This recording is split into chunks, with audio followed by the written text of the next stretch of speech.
Hello everyone, I am Karan Krishna and इससे पहले मैंने आप लोगों को बहुत सारी टॉपिक पढ़ा रखा हूँ नंबर सिस्टम की। जैसे कि natural number, even number, odd number and there are so many, जैसे रैशनल नंबर। ठीक है।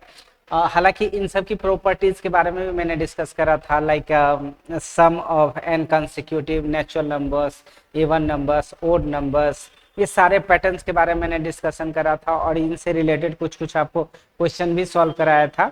और आपको मैंने रैशनल नंबर के बारे में भी बहुत सारे चीज़ें बताया था कि रैशनल नंबर के टू पार्ट्स होते हैं, टर्मिनेटिंग, नॉन टर्मिनेटिंग। तो टर्मिनेटिंग तो खैर टर्मिनेट्स हो जाता है। नॉन टर्मिनेटिंग को हम लोग कैसे फ्रैक्शन के फॉर्म में, यानी कि rational number that means P by Q के फॉर्म में कैसे उसको रिप्रेजेंट करते हैं, कैसे उसको चेंज करते हैं, ये सारी चीज़ें मैंने सिखाया था। ठीक है। आज जो हम लोग सीखने वाले हैं वो सीखने वाले हैं हम लोग इरेशनल नंबर के बारे में। ठीक है। पर उससे पहले मैं बता दूं, जैसा कि आप जानते हो साक एकेडमी के मैथ्स के स्पेशल चैनल पे आप लोग देख रहे हो आज मुझे, और इस चैनल पे आपको मैथ्स की पूरी कंटेंट मिलने वाली है। इवन कि एक्चुअली आप लोग पढ़ने वाले हैं आईटी की सिलेबस, बट इस आईटी की सिलेबस को पढ़ने के लिए बच्चों को किस किस चीज को प्रॉब्लम फेस करना पड़ता है, उन सारे प्रॉब्लम्स को देखते हुए हम लोग मैथ्स को जीरो से स्टार्ट करेंगे और हायर लेवल तक लेके जाएंगे, और कंप्लीट सिलेबस आपको इस चैनल पे मिलेगी। बट एक दिन का काम नहीं है गाइस, इसलिए थोड़ा सा टाइम लगेगा, पर धीरे धीरे आपको टोटल कंटेंट इस चैनल पे आपको मिलेगा। सो बिना बकवास किए हुए स्टार्ट करते हैं हम लोग। ठीक है। तो आज का हमारा जो टॉपिक है वो रैशनल नंबर। ठीक है। And irrational number, I think कि आप लोग क्लास 6 7 से पढ़ते आ रहे हो, 9 10th में पढ़ा होगा कई बार। I think you have so many times see this topic, irrational number, right. तो इरेशनल नंबर गाइस बहुत अच्छी टॉपिक है और हर जगह ये वर्ड सुनने को मिलेगा। बहुत सारे टॉपिक्स में, बहुत सारे चैप्टर्स में, लाइक आप सेट्स थियरी देखेंगे वहां पर भी मिलेगा, रिलेशन फंक्शन देखेंगे उधर भी मिलने वाला है। और भी अगर मतलब कि अगर इनइक्वालिटीज वगैरह देखते हैं तो उसमें भी नंबर की प्रॉपर्टीज से रिलेटेड क्वेश्चन रहेंगे। ठीक है। तो आप लोगों को ये सब चीजें इंपॉर्टेंट है आगे हायर क्लासेस के लिए। तो आज की क्लास तो बेसिक है बट आपको आना चाहिए। ठीक है। बेसिक में भी मैं बहुत ऐसी चीजें बताने वाला हूँ जिसमें आपकी कुछ परसेंट आईटी के क्वेश्चन उससे ही सॉल्व हो जाएंगे और उससे ही डायरेक्टली आते हैं। ठीक है। So let's start. ठीक है। अगर मैं बात करूं इरेशनल नंबर की, तो इरेशनल नंबर के बारे में हम लोग बोल सकते हैं ऐसे नंबर्स जिसका परफेक्ट स्क्वायर रूट नहीं निकलता। ठीक है। फॉर एग्जाम्पल, डेफिनेशन की बाद में बात करेंगे, पहले सुन लीजिए। जैसे अगर मैं कहूं कि फोर फोर का स्क्वायर रूट फाइंड करो। ठीक है। फोर का स्क्वायर रूट कितना होगा? टू। तो इसका तो कंप्लीट स्क्वायर रूट है, वैसे भी फोर एक परफेक्ट स्क्वायर होता है। किसका परफेक्ट स्क्वायर होता है? तो टू का। और परफेक्ट स्क्वायर रूट वही होता है जिसका हम लोग कंप्लीट रूट निकाल सकते हैं। तो फोर का रूट कितना होता है? टू। तो इसलिए हम लोग इसको इरेशनल नहीं बोलेंगे, इरेशनल उसको बोलेंगे जिसका हम लोग परफेक्ट स्क्वायर रूट नहीं निकाल सकते हैं। फॉर एग्जाम्पल, अगर आपको कह दिया जाए 8 का स्क्वायर रूट निकालो, तो आपको सिखाया गया है स्क्वायर रूट निकालने के कई तरीके होते हैं, factorisation method, long division method and etcetera etcetera. ठीक है। तो अगर हम लोग बात करें 8 को, तो 8 को अगर फैक्टराइजेशन मेथड से हम लोग करें तो इसको 8 को क्या लिख सकते हैं? 2 × 2 × 2। ठीक है। तो पेयर में से एक बाहर करते हैं तो दो दो में से एक दो बाहर आ गया, पर ये जो दो है गाइज इसका पेयर ही नहीं है, तो ये रूट के अंदर में ही रह जाएगा। मतलब जो आपकी आंसर होने वाली वो होगा 2√2। तो इसका अगर आप देखें 8 का, तो 8 एक परफेक्ट स्क्वायर रूट नहीं है, एंड दैट्स वाई इसका जो है एक नेचुरल नंबर कह सकते हैं, ओड नंबर, इवन नंबर या फिर होल नंबर आंसर नहीं आया, या फ्रैक्शन में ही आना था, तो ये रूट से बाहर नहीं आया है, अब भी यहाँ पर रूट है ही। ठीक है। तो इसको हम लोग परफेक्ट स्क्वायर नहीं बोलेंगे। तो दैट्स वाई हम लोग √8 को भी इरेशनल नंबर बोल सकते हैं, क्योंकि इसका कंप्लीट स्क्वायर रूट नहीं निकल रहा है। पर √4 की बात करें, इसका कंप्लीट स्क्वायर रूट निकल रहा है 2, इसलिए इरेशनल नंबर नहीं होगा।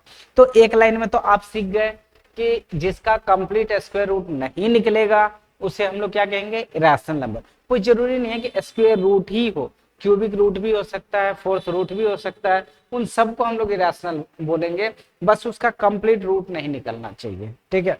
एक तो ये तरीका सिंपल लैंग्वेज में आपके समझ में आई।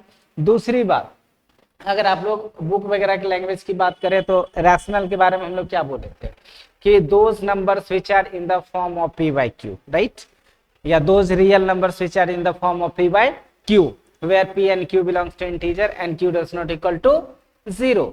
तो ये कंडीशन थी रैशनल नंबर के लिए। तो रैशनल के लिए अगर ये है कि जो पी बाई क्यू के फॉर्म में रहेगा तो सिंपल सी बात है कि इरेशनल के बारे में क्या बोलोगे कि ऐसे रियल नंबर जो पी बाई क्यू के फॉर्म में नहीं हो। ठीक है, तो पहली कंडीशन क्या है कि ऐसे रैशनल नंबर सॉरी ऐसे रियल नंबर जो पी बाई क्यू के फॉर्म में नहीं। पहली कंडीशन याद रहनी चाहिए कि पी बाई क्यू के फॉर्म में नहीं होना चाहिए।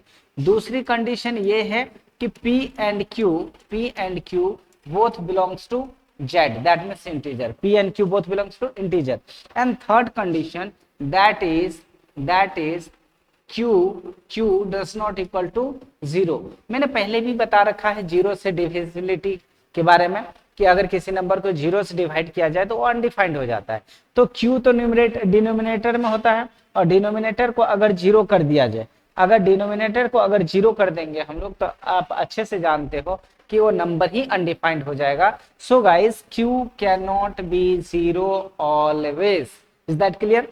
नाउ आगे की बात करें तो यही चीज यहाँ लिखी हुई है कि ऐसे नंबर्स, दोज रियल नंबर्स जो पी वाई क्यू के फॉर्म में नहीं हो। दूसरी बात P एंड Q इंटीजर्स होने चाहिए और Q does not equal to 0। ऐसे नंबर को हम लोग क्या कहते हैं? Irrational number. अभी एक्सप्लेन करता हूं मैं, पहले इसका लैंग्वेज समझ लो। दूसरी बात करूं करा ऐसा real number which are not irrational और इमेजिनरी। दूसरे भाषा में क्या बोलेंगे? जो रैशनल नहीं है और इमेजिनरी नहीं है तो बचा हुआ नंबर क्या होगा? Irrational number.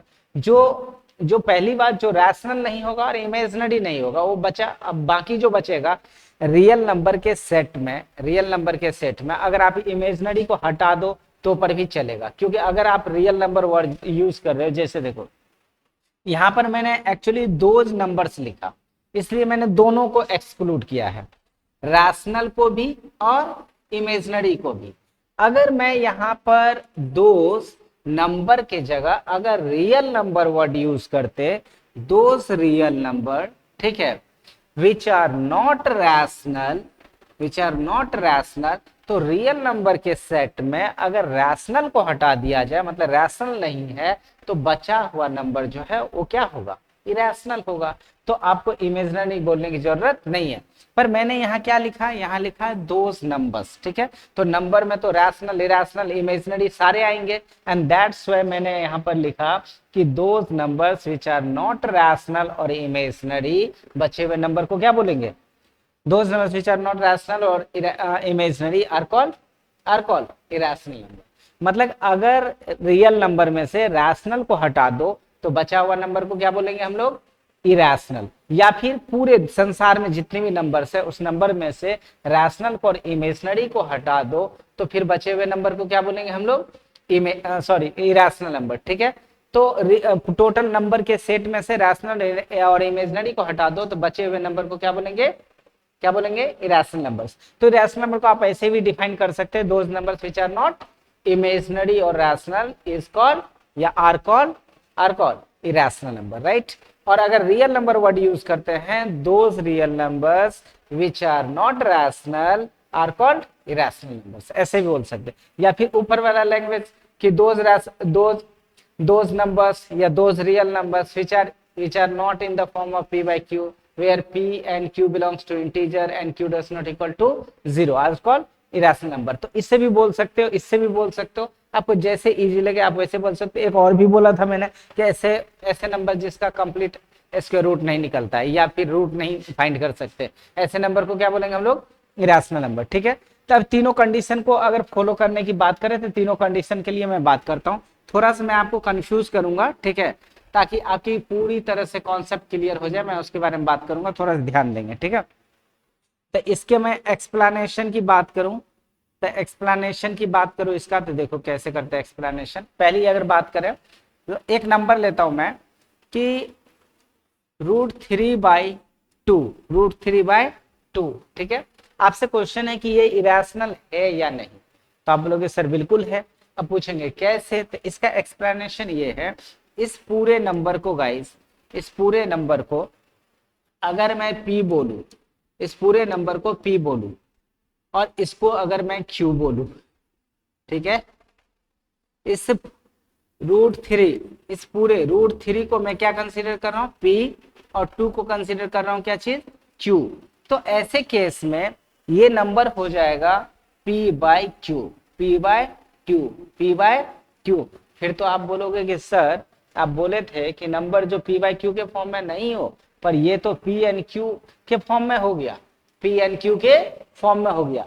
तो अगर p/q के फॉर्म में हो गया तो याद करो आप, मैंने बोला था कि p/q क्या होना चाहिए, इंटीजर्स। तो आप यहां पर देखो तो p मैंने पूरा √3 को कंसीडर करा है, क्या √3 एक इंटीजर है, नहीं है, तो दूसरी कंडीशन वैसे ही फेल हो रही है। तो अगर क्या नाम है, इस तरह से अगर बात करें तो पूरे, अगर इस पूरे को कंसीडर कर रहे हैं p, तो ये जो p है, p को क्या होना चाहिए था, इंटीजर्स, तो इंटीजर्स नहीं, ठीक है, दूसरी कंडीशन फेल हो गई। अब इस हिसाब से अगर देखा जाए तो अब अगर हम लोग, अब पूरे को हम लोग p नहीं कंसीडर करके, अब अगर सिर्फ और सिर्फ 3 को माने, क्या था हमारा क्वेश्चन, √3/2।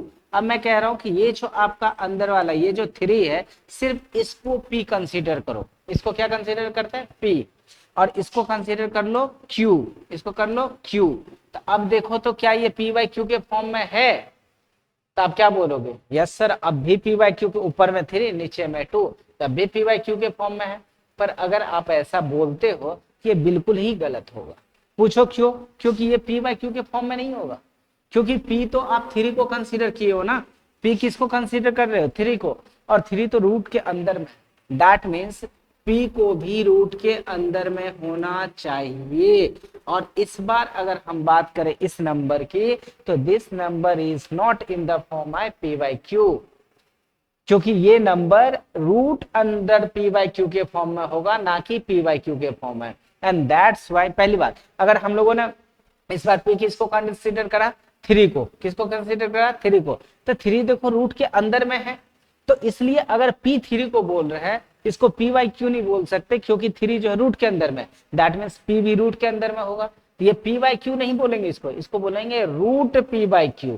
तो पहली कंडीशन था कि p/q के फॉर्म में नहीं होना चाहिए, तो गाइस ये p/q के फॉर्म में नहीं है, ये रूट p/q के फॉर्म में, ठीक है। तो पहली कंडीशन सेटिस्फाइड है कि p/q के फॉर्म में नहीं होनी चाहिए, ये p/q के फॉर्म में नहीं है, ये रूट p/q के फॉर्म में है, पहली कंडीशन ये। दूसरी कंडीशन क्या था, p/q क्या होना चाहिए, इंटीजर्स। तो p हम लोगों ने किसको कंसीडर करा, 2 को, और q किसको कंसीडर करा हमने, सॉरी p कंसीडर करा 3 को, और q किसको कंसीडर किया है मैंने, 2 को। तो ये 2 और 3 अगर दोनों की बात करो तो 2 एंड 3 बोथ आर इंटीजर्स, और सेकेंड कंडीशन यही था कि ये जो p और q है, इन दोनों को इंटीजर्स होना चाहिए। तो यहाँ पर जो है 3 और 2, मतलब 3 and 2 both belongs to integer, 3 and 2 भी क्या है, इंटीजर्स। अब लास्ट कंडीशन की बात करें, थर्ड कंडीशन, तो थर्ड कंडीशन क्या है, q does not equal to 0। तो न्यूमरेटर यहाँ पर वैसे भी 2 है, 0 तो है नहीं, तो q does not equal to 0 को भी फॉलो कर रहा है। तो कहने का मतलब ये तीनों कंडीशन को ही फॉलो कर रहा है, 2 डज नॉट इक्वल टू 0, ये तीनों कंडीशन को ही फॉलो कर रहा है, इसलिए √3/2 जो है एक इरेशनल नंबर होगा, क्योंकि ये p/q के फॉर्म में नहीं है। इसी तरह से मैंने आपको रैशनल नंबर के बारे में बहुत अच्छे से एक्सप्लेन करा था, एंड बहुत ही टोटली डिस्कस करा था इसके बारे में, जैसे आप समझ पाओ। दूसरी बात, अगर इसी तरह से अगर √2 की बात करें, √2 की बात करें, तो √2 क्या सर रैशनल होगा या इरेशनल, तो देखते ही आप बोल सकते हो ये रैशनल नंबर। पहली बात तो इसका कोई कंप्लीट स्क्वायर रूट नहीं फाइंड आउट होगा। दूसरी बात, अगर इसे देखा जाए तो इसके नीचे में नहीं कुछ तो क्या है, 1। तो अगर आप 2 को फिर से p कंसीडर कर लो और 1 को अगर q कंसीडर कर लो, तो फिर से ये p/q के फॉर्म में नहीं होगा, ये हो जाएगा रूट अंडर p/q। तो ये p/q के फॉर्म में नहीं हुआ, पहले कंडीशन। दूसरी condition, pq must belongs to integers, तो यहाँ p की जगह क्या है 2 और q की जगह क्या है 1, तो 2 और 1 बोथ बिलोंग्स टू इंटीजर, 2 और 1 दोनों इंटीजर्स बिलोंग करता है। और तीसरी कंडीशन था q does not equal to 0, तो q यहाँ पर 1 है, 0 तो है नहीं, and that's why √2 is also an irrational number. उसके बाद √3 भी इरेशनल, √5 भी irrational, √6 is irrational, and cubic √4 भी इरेशनल। क्योंकि मैंने स्क्वायर रूट 4 अगर लेता हूं तो स्क्वायर रूट 4 का आंसर होता है 2। स्क्वायर रूट 4 का आंसर होता है 2। बट गाइस क्यूब के बारे में आप बहुत अच्छे से जूनियर क्लास में पढ़े हो। अगर अगर हम लोग इसमें क्यूबिक रूट लगा दे, इसका मतलब है यहाँ 3 में से एक बाहर आएगा। 3 नंबर जो भी होगा उसमें से एक बाहर आएगा। और इसको अगर हम लोग फैक्टराइज करें तो 2 इंटू 2 होगा, जो कि 2 ही है, इसलिए ये बाहर आएगा ही नहीं, ये बाहर आएगा ही नहीं। ठीक है, मतलब कि ये जो है एसिड ऐसे ही रह जाएगा, इसलिए ये भी एक इरेशनल नंबर ही होगा। ठीक है, 4th root 4, 5th root 6, all these are irrational number. ठीक है, तो एग्जांपल समझ गए, डेफिनेशन समझ गई। मैं अभी इसके बारे में बात नहीं करूंगा, क्योंकि इसके बारे में ऑलरेडी आप लोग डिटेल में 9th या क्लास 10th में ऑलरेडी इसके बारे में पढ़े हो। ठीक है, अभी हम लोग फिलहाल बात करेंगे, सिर्फ इस नंबर के बारे में एक इंट्रोडक्शन दे रहा हूं मैं, क्योंकि इतना ही फिलहाल मुझे आगे जाके चाहिए। ठीक है, तो ये डेफिनेशन आपको समझ में आ गई है। इससे आगे हम लोग देखते हैं कि क्या है। ठीक है, तो इसके बाद रियल नंबर के बारे में बात करें। इसको मैं लास्ट में इसलिए ही पढ़ा रहा हूं क्योंकि इससे पहले ऑलरेडी मैंने आपको रैशनल और इरेशनल के बारे में पढ़ा रखा हो, तो रियल नंबर के बारे में बताना ही नहीं चाहिए, क्योंकि रियल नंबर रैशनल और इरेशनल का कोम्बो है। अगर रैशनल और इरेशनल को एक साथ मिला दिया जाए, मतलब रैशनल इरेशनल के सेट को ही हम लोग क्या कहेंगे, कलेक्शन को ही क्या कहेंगे, रियल नंबर। राइट, तो अगर रैशनल और इरेशनल अच्छे से समझ रहे हैं तो रियल नंबर आप लोग ऑलरेडी समझ रहे हैं, क्योंकि रियल नंबर रैशनल और इरेशनल को ही बोलते हैं। वैसे भी लिखा हुआ भी है कि collection of rational and irrational numbers known as real numbers. तो रैशनल और इरेशनल नंबर्स के कॉम्बिनेशन को क्या कहते हैं हम लोग, रियल नंबर्स। ठीक है, और अगर रियल नंबर की बात करेंगे तो रियल नंबर को जनरली हम लोग डिनोटेट करते हैं आर से। दूसरी बात, तो अगर आर से हम लोग अगर रियल नंबर को आर से डिनोट करते हैं तो सेट ऑफ रियल नंबर जो होगा उसको आर से ही डिनोट करेंगे। पर जो लिखने का वे है, सेट थियरी पढ़ेंगे तो उसमें इसको रोस्टर फॉर्म और टेबुलर फॉर्म के बारे में बताया जाएगा। ठीक है, तो उस तरह से हम लोग किसी भी नंबर को इस तरह से लिख सकते हैं। तो सेट ऑफ रियल नंबर जो है वो इस तरह से लिखा जाएगा। यहाँ पर जो है एक रूट एक्स्ट्रा लग गया, तो इसको पढ़ते हैं x such that x is a rational and irrational number. मतलब एक्स ऐसा नंबर है, इस तरह का नंबर है जो रैशनल भी है और इरेशनल भी है। और ऐसा नंबर जो रैशनल और इरेशनल होता है उसके सेट को ही तो हम लोग क्या कहते हैं, रियल नंबर। मतलब real number can be written as like this. Right, अब उसके बाद इसी को अगर सिंबल में लिखे तो इसी सिंबल में इसको हम लोग कैसे लिखते हैं, इसको लिखेंगे R is a rational number, R is a rational number such that x क्या लिखा हुआ, R जो है एक रियल नंबर है। और इसको कैसे पढ़ेंगे हम लोग, ये एक्स्ट्रा लिखा हुआ है, इसको हटा दो यहाँ से। तो x such that x belongs to rational, Q मतलब रैशनल। हालांकि इरेशनल नंबर को डिनोट करने के लिए अभी तक कोई खास सिंबल नहीं है, पर हम लोग ऐसे डिनोट करने के लिए Q की पावर C लिख सकते हैं। ठीक है, तो Q का मतलब समझ लेना है रैशनल और Q की पावर C का मतलब समझ लेना है इरेशनल।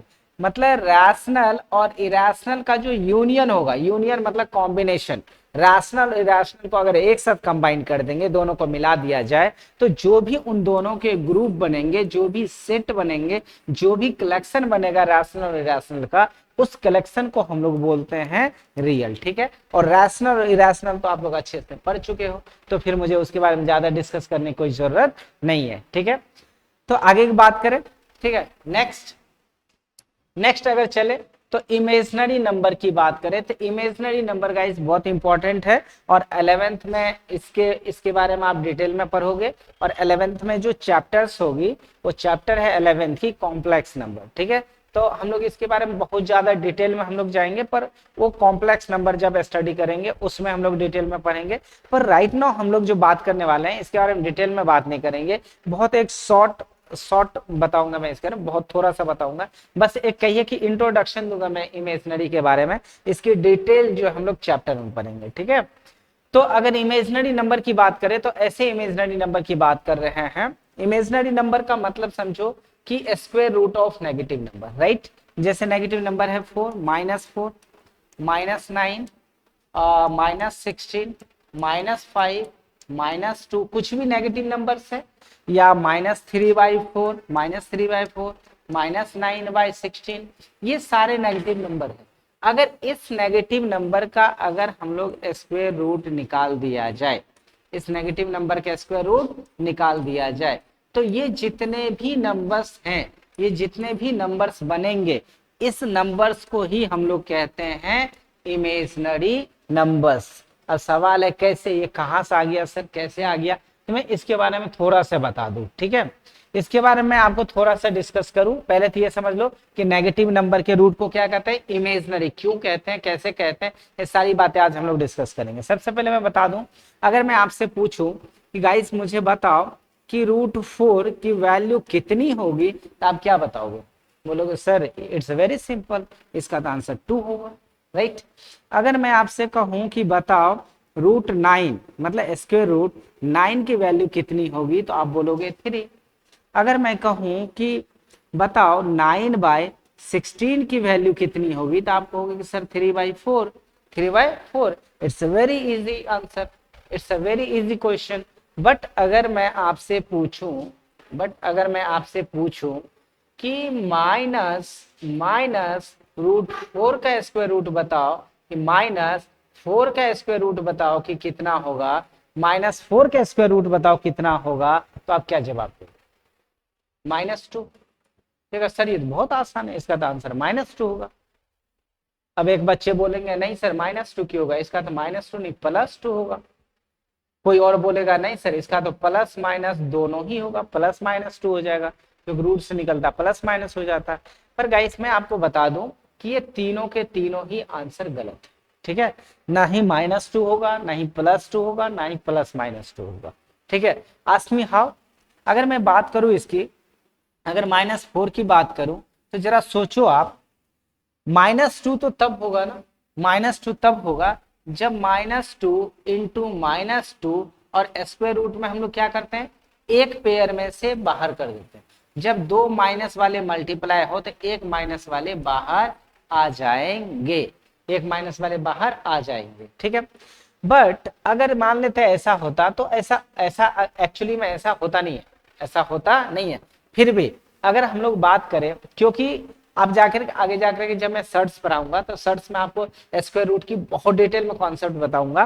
पर अगर ये पॉजिटिव स्क्वायर रूट है, अगर ये पॉजिटिव स्क्वायर रूट है, तो पहली बात कि इसका आंसर, इसके अंदर कुछ भी लिख दिया जाए, कुछ भी लिख दिया जाए, बस इमेजिनरी नंबर को छोड़ करके इसके अंदर कुछ भी लिख दिया जाए, इसका आंसर कभी भी नेगेटिव नहीं हो सकता है, ठीक है। ये सारी चीजें मैं प्रूव करके बताऊंगा जब सर्च पर आऊंगा, ठीक है।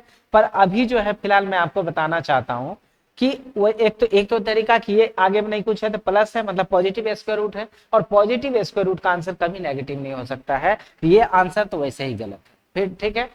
पर दूसरी बात अगर डिस्कशन करें, तो यहां पर क्या लिखा हुआ -4, और यहां पर देखो आपने क्या लिखा -2 इंटू -2, तो माइनस और माइनस, माइनस इंटू माइनस क्या होता है, प्लस होता है, और यहां पर लिखा हुआ माइनस, ये वैसे भी गलत लिखा हुआ है, तो ये इसके इक्वल हो ही नहीं सकता है, तो इसलिए आपका -2 भी आंसर गलत है।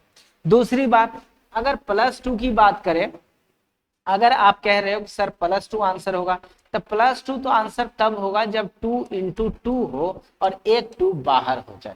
तो सर ये पॉजिटिव स्क्वायर रूट है तो आंसर पॉजिटिव आया, तो क्या ये तो सही होना चाहिए, ये सही तो नहीं कह सकते, ये हो सकता है कि ये पॉजिटिव स्क्वायर रूट है तो पॉजिटिव आंसर होगा, ये सही बात है।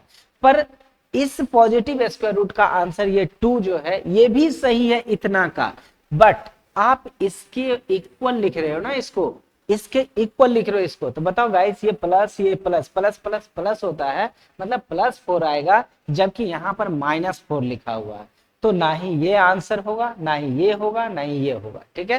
तो ऐसे ही नंबर यहां से प्रॉब्लम स्टार्ट होता है, ठीक है। तो अब इसी तरह से अगर आपसे इसका तो आसानी से बता रखे थे, अगर इसी तरह से बोल दिया जाए -9 का बताओ, तो इनका ना तो -3 +3 प्लस -3, इनमें से कोई भी आंसर नहीं होगा। और ऐसे ही आंसर को ऐसे ही क्वेश्चन को, ऐसे ही नंबर्स को हम लोग कहते हैं इमेजिनरी नंबर, राइट। बच्चों को यहाँ से, मैथमेटिशियन को यहाँ से प्रॉब्लम स्टार्ट हुआ कि ऐसे नंबर का नाम क्या दे, ऐसे नंबर का नाम, ठीक है। तो सबसे पहले ऐसे नंबर को नाम क्या दे और ये नंबर आया कहां से, ये नंबर आया कहां से। तो पहले तो आप सीख गए कि नेगेटिव नंबर के स्क्वायर रूट को हम लोग क्या कहते हैं, इमेजिनरी नंबर, ठीक है। नेगेटिव नंबर के स्क्वायर रूट को क्या कहते हैं, इमेजिनरी नंबर। तो ये हो गया इमेजिनरी नंबर। इसके बारे में और भी डिटेल में जाते हैं कि ये कहां से आया, क्यों आया, मैथमेटिशियन को ये नंबर कहां से मिला, कैसे मिला, राइट। तो पहले तो ये देख लो, the square root of negative numbers is called imaginary number. एक तो ये ऐसे डिफाइन कर सकते हो इसको। दूसरी बात, number which is in the form of I Y, इस तरह का भी बोल सकते हैं। ऐसे नंबर जो आई वाई के फॉर्म में हो, वेयर आई जो हो, आई एक मतलब सेट ऑफ रियल नंबर से बिलोंग करना चाहिए, और आपका जो आई है, आई इक्वल टू माइनस 1 होना चाहिए। ये क्यों होगा मैं अभी थोड़ा देर में बता रहा हूं, क्योंकि इसको एक्चुअली सॉल्व करने के लिए ही ऐसा किया गया है कि ये जो प्रॉब्लम है ना, आखिर इसका रूट होगा क्या, न -3 होगा, +3 भी नहीं होगा, +-3 भी नहीं होगा, तो एक्चुअल में आंसर होगा क्या, रियल में आंसर होगा क्या। तो इसी आंसर लाने के लिए, इसको सॉल्व करने के लिए ये कंसीडर कर लिया गया, ठीक है। ऐसा करने से प्रॉब्लम सॉल्व हो जाएगा, अभी थोड़ा देर में आपको दिखाते हैं, ठीक है। तो एक तो ये कहानी समझ लो कि आई को इमेजिनरी माना गया और आई इक्वल टू √1 माना गया, या फिर दोनों साइड स्क्वायर कर दोगे तो I square is equal to -1 consider कर लिया गया। हालांकि किसी भी नंबर के स्क्वायर कभी भी नेगेटिव नहीं होता है, इसीलिए यहां से यही प्रॉब्लम तो क्रिएट हुआ था। तो ये नेगेटिव नंबर को क्या मान लिया, आई का स्क्वायर, और इसको हम लोग कहते हैं इमेजिनरी नंबर, और आई को रीड किया जाता आयोटा, ठीक है। इसके बारे में अगर आगे एक्सप्लेन करें तो ये आया कहां से, तो ये नेक्स्ट पेज में लिखा हुआ है। जैसे इस इक्वेशन के बारे में जरा बात करें, इस इक्वेशन की बात करें तो ये इक्वेशन है, अगर पहले मैं इसके बारे में थोड़ा सा दूसरा क्वेश्चन बताऊं फिर इसके बारे में आते हैं। सबसे पहले अगर बात करूं, ठीक है,